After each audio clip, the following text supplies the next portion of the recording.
Kwa jina naitwa Mhandisi Suleiman Bishanga, ni meneja wa TANROADS mkoa wa Mbeya.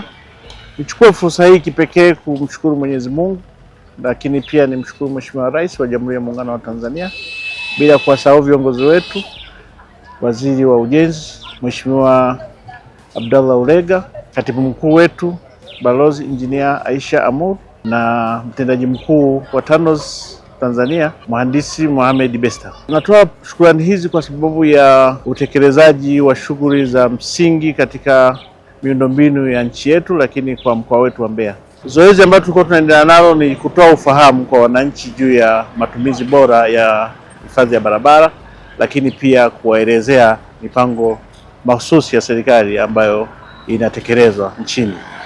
Tumepita kwenye vijiji, lakini tumepita kwenye hii barabara kuu ya kuelekea Kasumulu. Tumekaa na wananchi wale wa eneo la Kimo ambako tumezungumza nao kuhusu matumizi bora ya hifadhi ya barabara, na wao wametuambia mambo yao ambao wanafikiri yakitekelezwa yanaweza kukaa vizuri.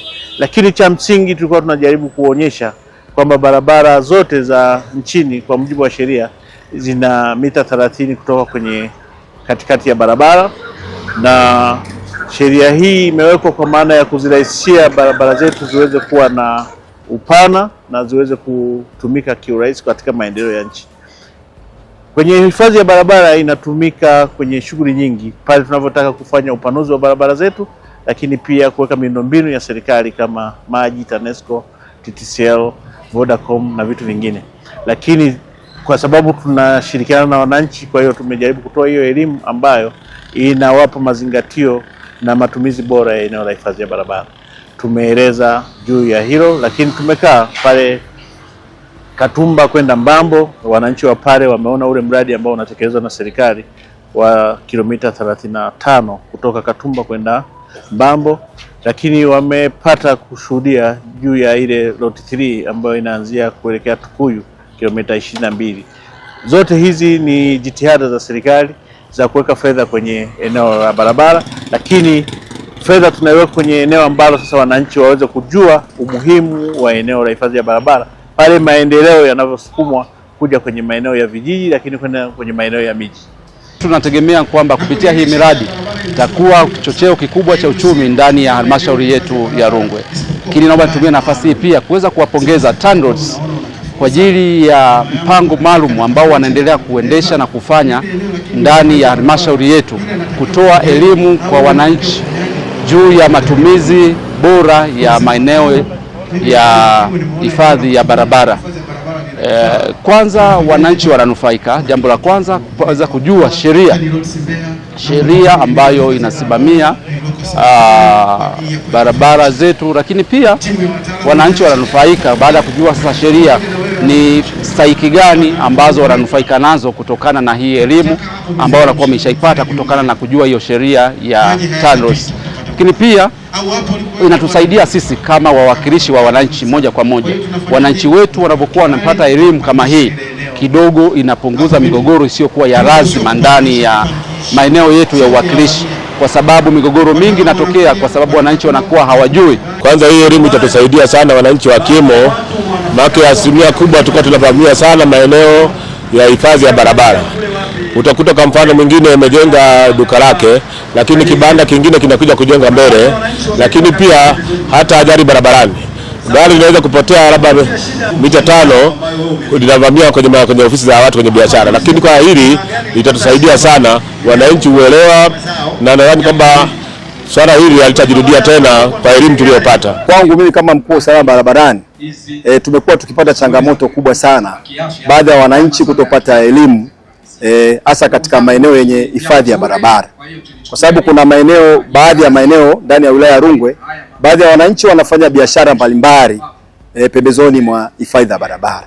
Sasa hii imekuwa ni changamoto sana. Kwa hiyo hao wananchi ambao ni wafanyabiashara wamekuwa wakiwazuia hata baadhi ya watumiaji wengine wa barabara, na lazima ikumbuke kwamba barabara inatumika na watu wengi, sio ya watu maalum, ni watu mbalimbali. Inawezekana kuna baadhi ya watu wanasafirisha, aidha kuna mtu anaumwa, wanataka kumwaisha hospitali. Sasa wakifanya biashara hizo hasa sehemu zenye makazi ya watu, inawiwa vigumu sana kufika eneo husika.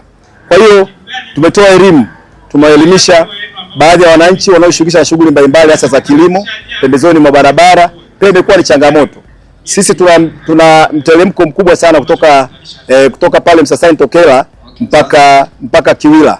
Ni kama kilomita 4. Ile ni eneo hatarishi sana kwa sababu ajali nyingi zinatokea maeneo hayo. Sasa inapotokea ajali ikienda gari imeanguka kwenye hifadhi ya barabara, kule ukuta mwananchi amelima mazao. Kwa hiyo baadaye inatupa ugumu sana kwa sababu mwananchi anakuwa anaita vurugu ili alipe fidia wakati yeye mwenyewe amefanya makosa, amelima maeneo ya hifadhi ya barabara. Viongozi wetu wametutembelea kwa ajili ya kutufundisha hifadhi ya eneo la barabara, kwamba tutumie barabara yetu vizuri, kwa kuwa sisi huwa tunaharibu mazingira ya barabara na tunajenga jirani na barabara, tunakuwa tunalima jirani na barabara, tunakuwa tunaleta mifugo barabarani. Hivi vitu ambavyo viongozi wetu wametufundisha kwamba tusilete mifugo barabarani na tusijenge barabarani. Barabara zetu tumejaribu kuzigusia zote, lakini na tunaendelea kutoa elimu kwa wananchi, na tutaweza kwenda na hili zoezi mpaka kwenye barabara za mikoa.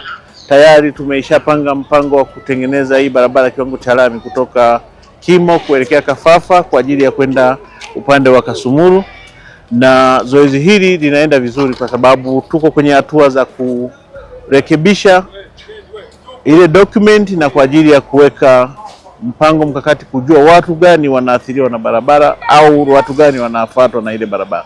Barabara zote za mkoa ambazo tunaendelea na design nazo zote tunaenda kufanya elimu hiyo na wananchi waweze kujua juu ya upana halisia wa barabara unaotajwa kwenye sheria, lakini namna gani wakiathiriwa, namna gani fidia zao zitaweza kuchukuliwa na namna gani serikali itaweza kuwalipa wakati mwafaka utakapokuwa umefika na miradi hiyo itakapokuwa inaendelea.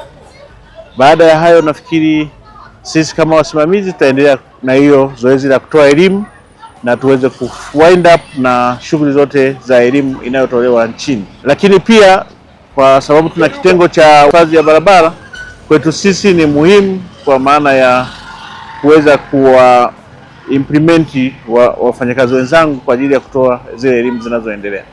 Nawashukuru sana kwa kuja kwa ajili ya kuweza kutoa elimu kwa wananchi wanaohusika na tuweze kumalizana na swala la hifadhi ya barabara.